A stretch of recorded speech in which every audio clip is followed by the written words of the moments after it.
Welcome everybody to the Wednesday, April 3rd, Kiwanis meeting. Please stand with me. We'll say the Pledge of Allegiance to the flag and we'll sing God Bless America afterwards. I pledge allegiance to the flag of the United States of America and to the republic for which it stands, one nation under God, indivisible, with liberty and justice for all. God bless America. Stand beside her and guide her through the night with the light from above. From the mountains to the prairies, to the oceans white with foam. God bless America, my home, sweet home. God bless America, my home, sweet home. Thank you, everybody, and what a wonderful sweet home it is. And do we have any moments of inspiration? When you have a dream, you've got to grab it and never let go. And that's a quote from Carol Burnett.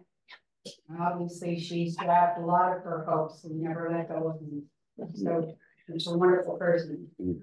Another one, this one from Audrey Hepburn. Nothing is impossible. The word itself says, I'm possible. Wonderful. Thank you so much, Barbara.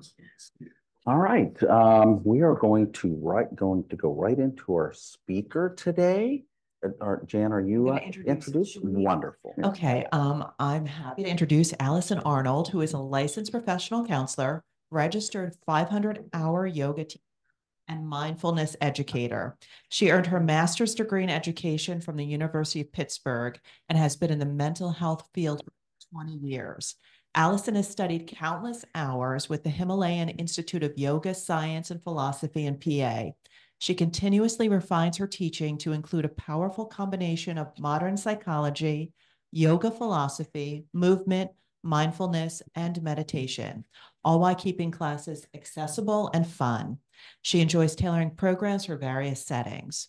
Alicen's intention is to help people of all ages learn how to find and maintain a place of peace and contentment, even during times of turbulence. She believes breath, awareness, and gentle movement are pinnacles to well-being. So welcome, Alicen. We're excited to hear your presentation. Welcome. Thank you. Welcome.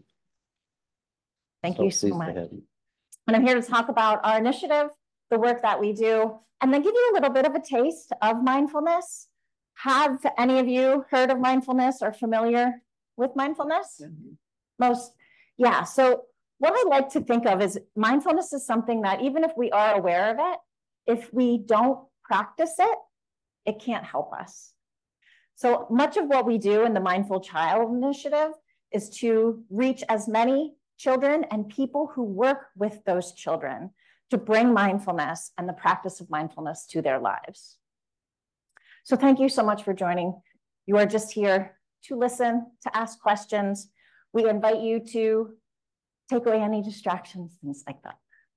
Okay. Mindful. We all have a lot going on in our lives. Mindfulness does not mean that we're going to have the simplistic mind of a dog who gets to just enjoy the sun, maybe, not here, maybe this weekend, but they have a one-track mind. I need food, I need rest, I need some play. People are much more involved. We have a lot more pressures upon us. But mindfulness helps us take that jumbled up, lots of things on our mind, compartmentalize as needed, and prioritize.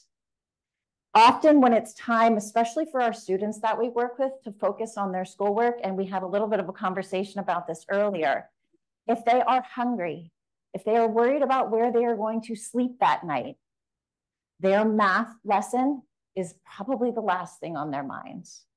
So mindfulness does not solve those problems, but what it does do is help them focus on those moments of comfort, of peace, those moments where it's time to focus and learn to help propel them to a happier and more content and safer future for themselves.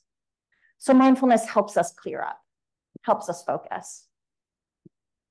Mindfulness is not an absence of thoughts.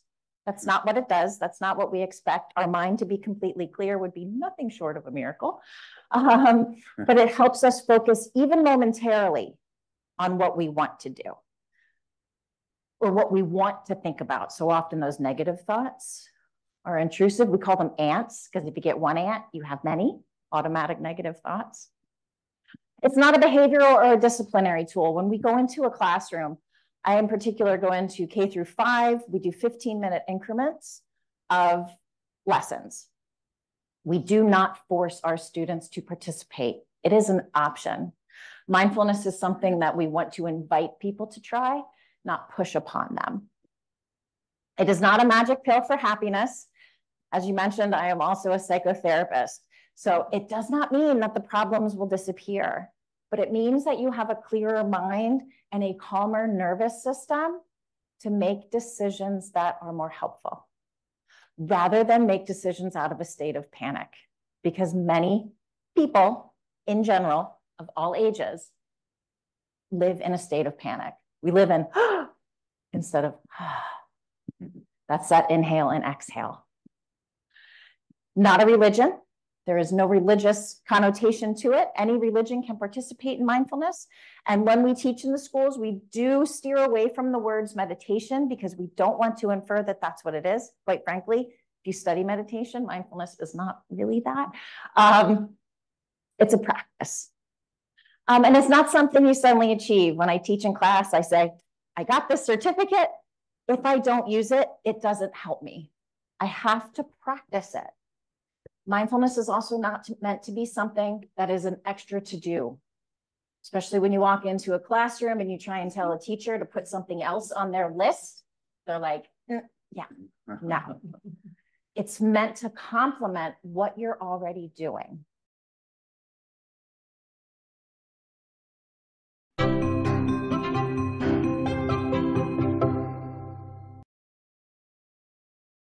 You may have heard this word mindfulness. It's become something of a buzz phrase of late. I'm going to give you one simple, serviceable definition, which is this. Mindfulness is the ability to know what's happening in your head at any given moment without getting carried away by it. Imagine how useful this could be. Just as an example, you're driving down the road and somebody cuts you off in traffic. How do you normally react? I think most of us, we normally react by having a thought, which is, I'm pissed. And then what happens next? You immediately, habitually, reflexively inhabit that thought. You actually become pissed. There's no buffer between the stimulus and your reaction. With just a little bit of mindfulness, in that same situation, you might notice my chest is buzzing, my ears are turning red, I'm having a starburst of self-righteous thoughts, I'm getting angry. But you don't necessarily have to act on it and chase that person down the road, screaming at them with your kids in the back of the car thinking you've gone nuts. Now, you might be thinking, don't I need to get angry sometimes? Aren't I justified? I would say yes, but probably not as much as you think. The proposition here is not that you should be rendered by mindfulness into some lifeless, non-judgmental blob. The proposition is that you should learn how to respond wisely to things that happen to you, rather than just reacting blindly. And that, my friends, is a superpower. How do you get it? The way to get it is through meditation. I believe that meditation and mindfulness are the next big public health revolution. In the 1940s, if you told somebody you were going running, they would have said, who's chasing you? But then what happened next? The scientists swooped in, they showed that physical exercise is really good for you, and now all of us do it, and if we don't, we feel guilty about it. And that's where I think we're headed with mindfulness and meditation. It's going to join the pantheon of no-brainers like brushing your teeth, eating well, and taking the meds your doctor prescribed for you. Let me just close by saying, mindfulness is not going to solve all of your problems. It's not going to render your life a nonstop parade of unicorns and rainbows. Nonetheless, this is a superpower, and one that is accessible by you immediately.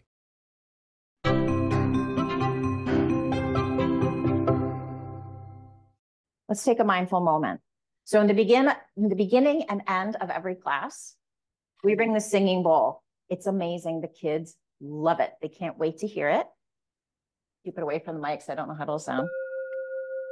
That's what it sounds like. I will invite you to come into a mindful body. What that means is both feet on the floor. We usually do a little wiggle in our seat and then sit up nice and tall. If you want to, you can close your eyes. One of our props that we use, we have bears. One has their eyes open. I didn't bring, or closed. The other one has their eyes open. Again, it's an option. Another thing about MCI is we are trauma informed. We do our best to honor the people and what we don't know that they have been through. So people may not want to close their eyes, and that is fine. Take a deep breath, whatever that means to you. I like to say, feel your belly, lift your heart. And then the exhale, let it out. I'll ring it 3 times. When you no longer hear it, raise your hand.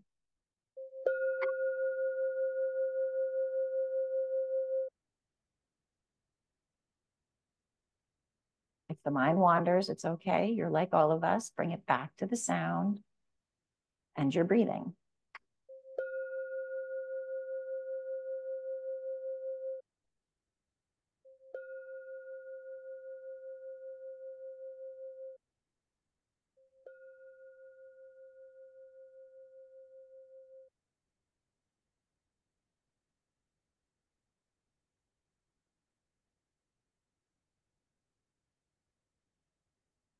A mindful moment.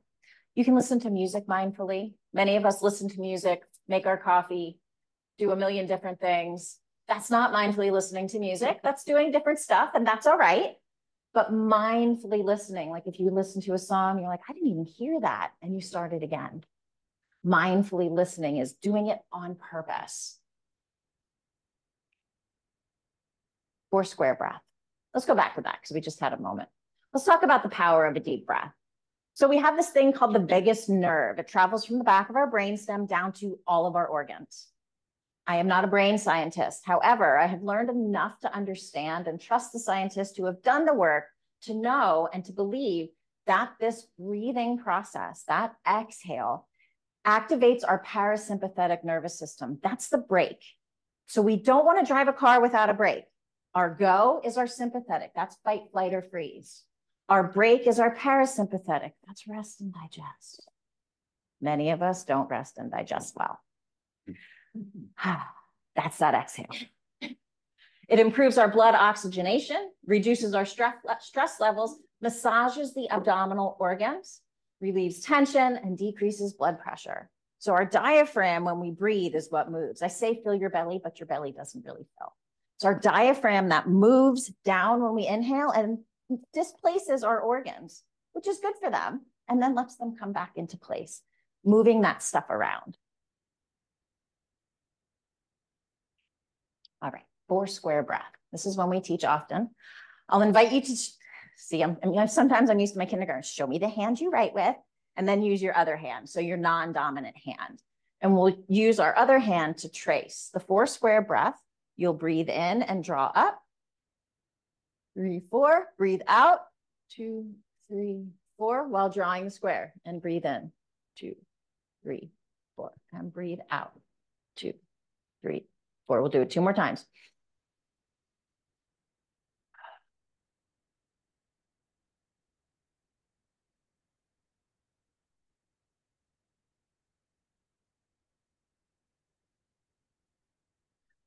As you continue to finish up, while you're doing that, you're using your sense of touch. If you're watching it, you're using your sense of sight. You may hear yourself breathing, and mindfulness is that. It's checking in with our 5 senses. You can do it with a pen and paper, a crayon, on a table. I like the tactile piece and the non-dominant hand because there's a lot of information out there of the importance of crossing our middle line and doing things with the hand we don't usually do things with. Good for our brain health. Different breaths that we do. Let's see, where are we? So the sunshine breath and the 5-finger breath. I'll demonstrate the sunshine breath. Different teachers teach this differently. When I teach in a school, I'll say mindfulness is not math. So I may teach it one way, someone else may teach it another. The way that I like to teach the sunshine breath, if you have space for your arms to do it, you can. You don't have to though, but it's an inhale, inhale, and exhale.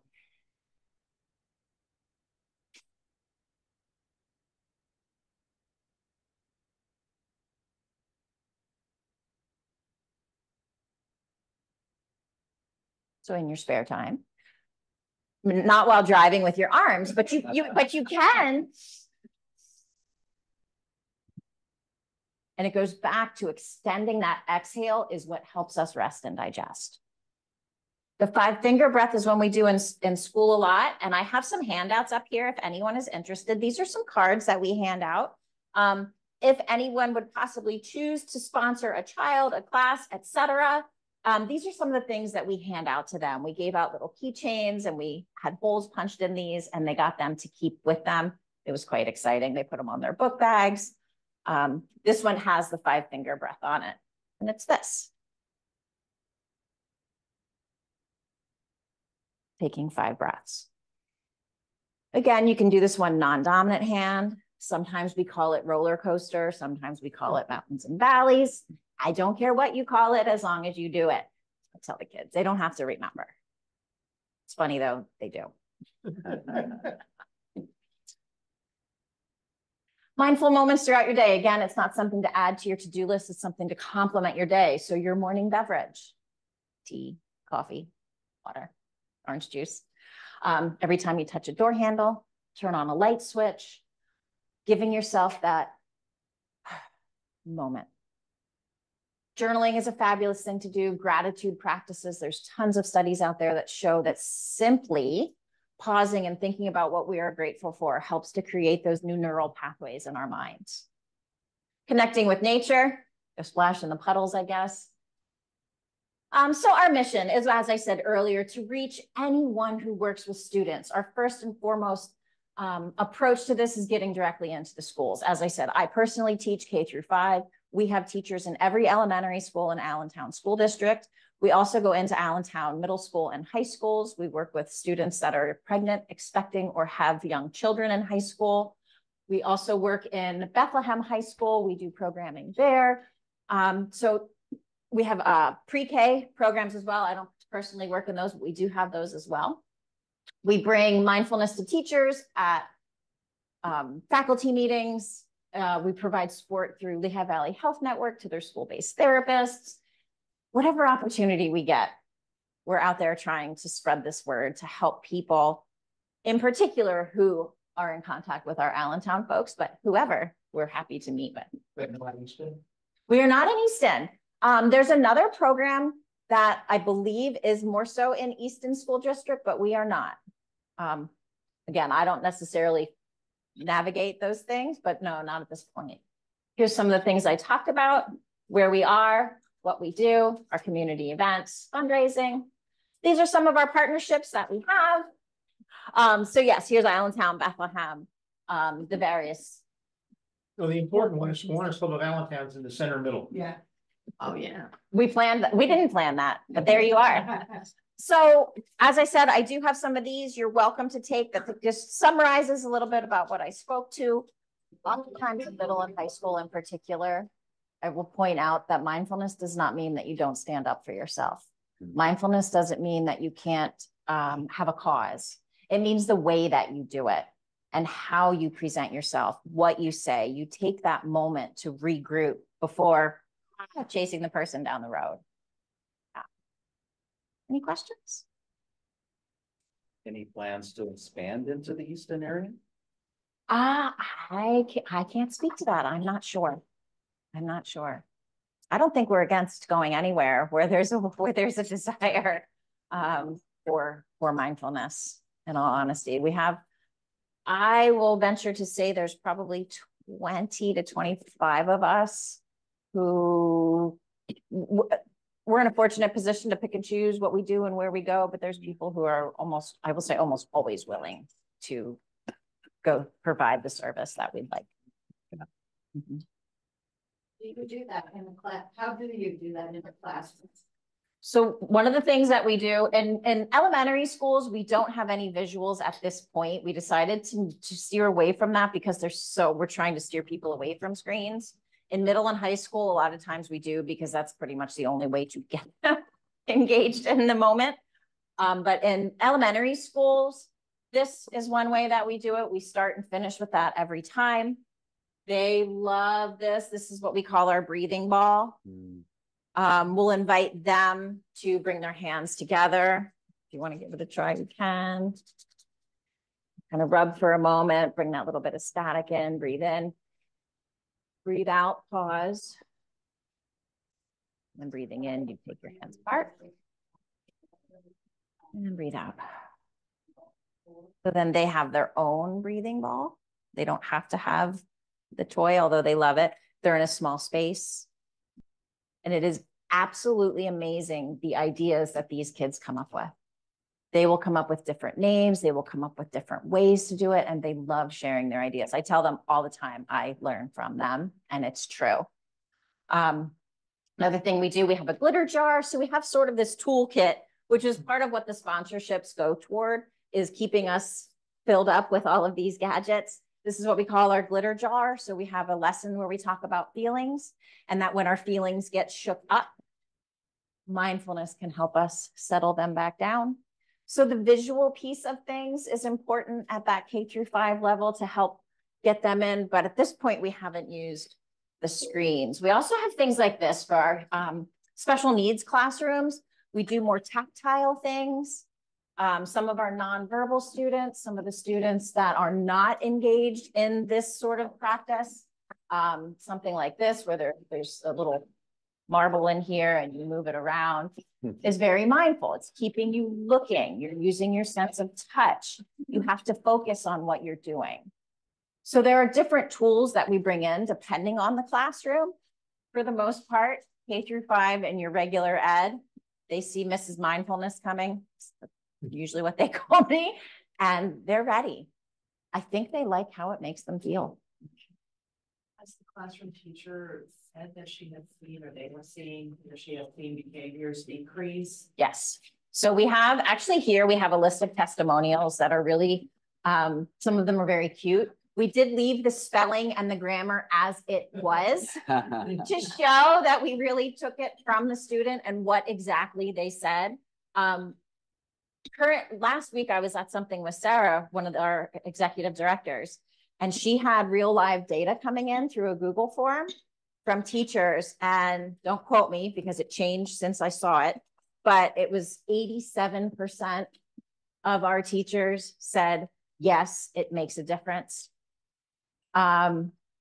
There's always some folks, there are teachers who don't participate, who take it as a break, which is fine. Again, we don't force anyone to do anything. I am certainly not going to walk into a classroom in my 15 minutes and say, hey, teacher, can you do this?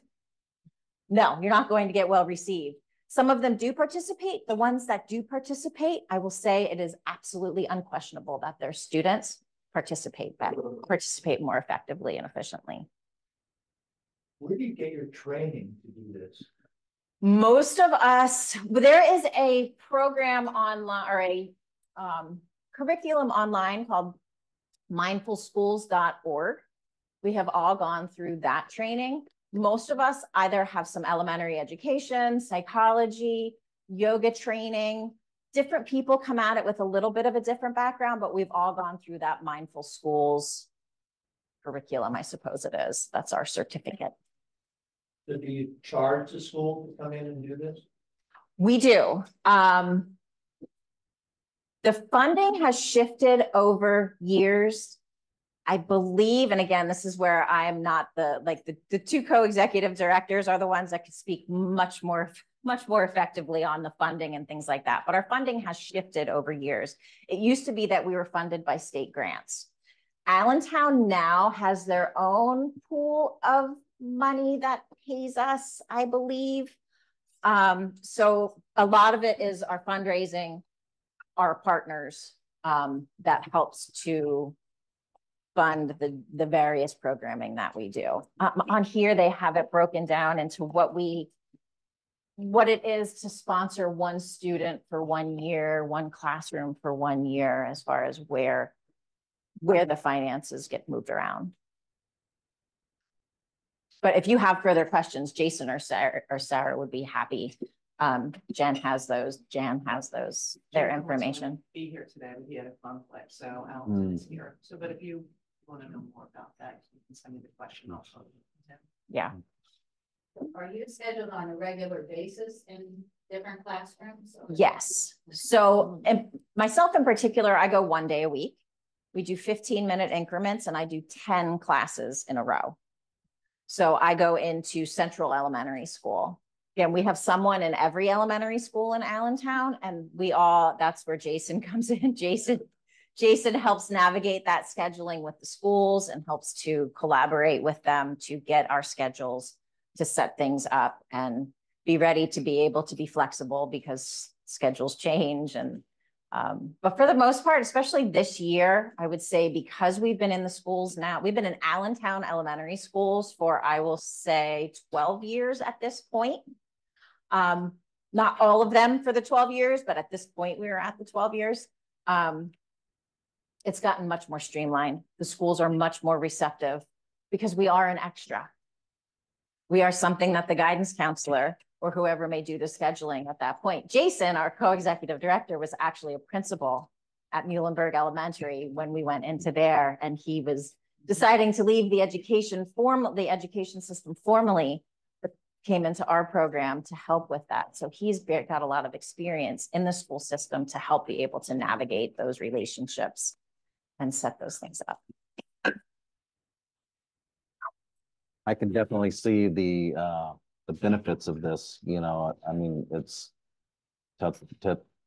teaching you self-awareness, self-control, thinking through things that, so, you know, you're not going to go ram the guy that cut you off. You're going to go, yeah, he's probably having a bad day. I'm going to go about mine and not let that bother me. Right. And as we were saying earlier, folks in this room, I can probably safely say that we have our basic needs met. And the children, a lot of the children that we're working with may not. So being able to help them navigate their lives that are disruptive, what I hear in my 15 minutes from students of the fighting, of arguing, of the loss, of the things that they have endured already. If they can learn to regulate their nervous system, it will help them handle whatever may continue to come their way. Certainly for all of us as well, because we all get frustrated too. Sure. But these students that are in challenging situations. And they may not have the tools developed to deal with it. Any questions from our Zoom crowd? Alicen, I work for Big Brothers Big Sisters of the Lehigh Valley, and if we wanted to have a session for our kids, what's the cost? I don't know if you know that. I know Sarah, so I can ask her if you don't know that. Sarah would be the person. Yes. Okay. Yep. So I think she's Sarah at the mci.org. Yeah. Yep. She could give you all that information and we'll be happy to. Great. Thank you. Of the 87%, I think you said, Mm-hmm. do you know whether those teachers follow through with this on their own? Because I would think it would be a tool that they would find valuable if you're seeing this kind of result. Are they also using it intermittently in the course of their week between the time that you're there? Right. Yes. How many I can't speak to, but I can definitely speak to that there are. Part of that is because of the data that we collect. And over the last few years, we've really worked hard on revamping our data collection. Last week, when I said that I was watching the data come in, Sarah and I were at Moravian University with their senior nursing research class, and they were taking our data and they were helping us shape our questions more efficiently and effectively to be able to get those kinds of answers that we're looking for, to be able to share that with funders, with people who are interested in hearing that. But I know that at least a handful of teachers that I have been in contact with use it themselves. what would seem like a valuable tool if you're in a group and you see results. This is just a commentary, but I feel badly for those who are not modeling this for their students by staying in the room for them, because that's a total disconnect. And it's unfortunate that they don't see more value in what you're bringing to them.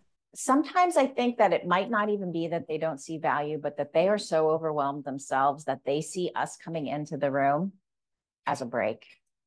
And they're like, I'm going to take this 15 minutes to return an email, to disconnect. So some absolutely make and take the time to participate actively. Others disengage. Others might be on their computer. So yes, but I can say that people definitely are using it. Plenty of them are using it throughout the week. A question that we're going to add to our data collection is, as the teacher, did you participate? And then be able to see if there is a correlation to what the students and the results that we found from that classroom. I would imagine a number of these students, especially if they have issues, are coming from a home like that who's a problem home, like a one reason or another. Do the parents have the opportunity to shake this training? We have offered, during COVID in particular, we offered online mindfulness for families. There was limited interest in it. We had a few people show up. We do, I would say more so at this point, our community outreach. They'll do community programs in Allentown where they'll have a day where families are invited, or each individual school has like their open house, and we are there offering mindfulness practices, doing things with the students, offering the information to families. That's a great need, that our wheels are spinning on how to get more of the adults in life. And that's where, we used to be called the Pratush Sinnoff Foundation, and we recently rebranded and renamed to more so formally embrace what we are trying to do. Pratush was the son of our founder, Prabha. So the reason that we have it coined as Mindful Child Initiative, anyone who comes into contact with a child. So our hope is to be able to get families, to get the communities, to get service workers, to get Lehigh County social work, all of those, the Department of Children and Youth Services. Again, that's where the sky's the limit, and we're just sort of running as fast as we can and pausing when we can to offer whatever presents itself to us. In that note, I would imagine that setting aside time for something like this for a parent or an adult or any individual who's engaged in daily living is like going to the gym. Yep. Or it's like, okay, that's a good thing and I should do that, but is it really raising to the level where I'm going to set aside time and energy to go do that? And I mean, it's kind of like the same concept with the Easton Opioid Awareness Task Force. That's a good thing, good information. We couldn't get people there. But when we found a way to be included, spreading our message in another thing, like we went to a teacher's in-service and we had an hour, well, they were already there and we had an hour, they were almost like a captive audience. But the responses that we got, and I'm sure it's the same with you, if you have a situation like that where you have a captive audience, you're not the main thing, but that's a part of it. They're going, wow, that's good stuff. We need more of this. Absolutely. Because it is good stuff. This is good stuff. A piece of what Sarah in particular is focusing on is bringing things like this into our hospitals as well. So if and when a child ends up, either they end up in the hospital or they're visiting someone, they see this and they go, oh, wow. So that's where the community focus is where we're trying to expand as well, to have these posters and reminders in different places where the students, again, the students in particular, but the people around them may see them. Thank you so much. My Yeah. pleasure. Yes, thank you so much. Thank you. I hope we can find ways to attract you to the Easton area. I'm not sure what the program you were referring to earlier It's was, but. the Shanti project. Mhm. We're all in it together. We are. We are all We are all together. We In the remote. absolutely are. Yeah. And even if there's a little bit of overlap, Thank you, that's okay. Yes, absolutely. Yeah. Yeah. All right. Very good. Very good. Thank you so much.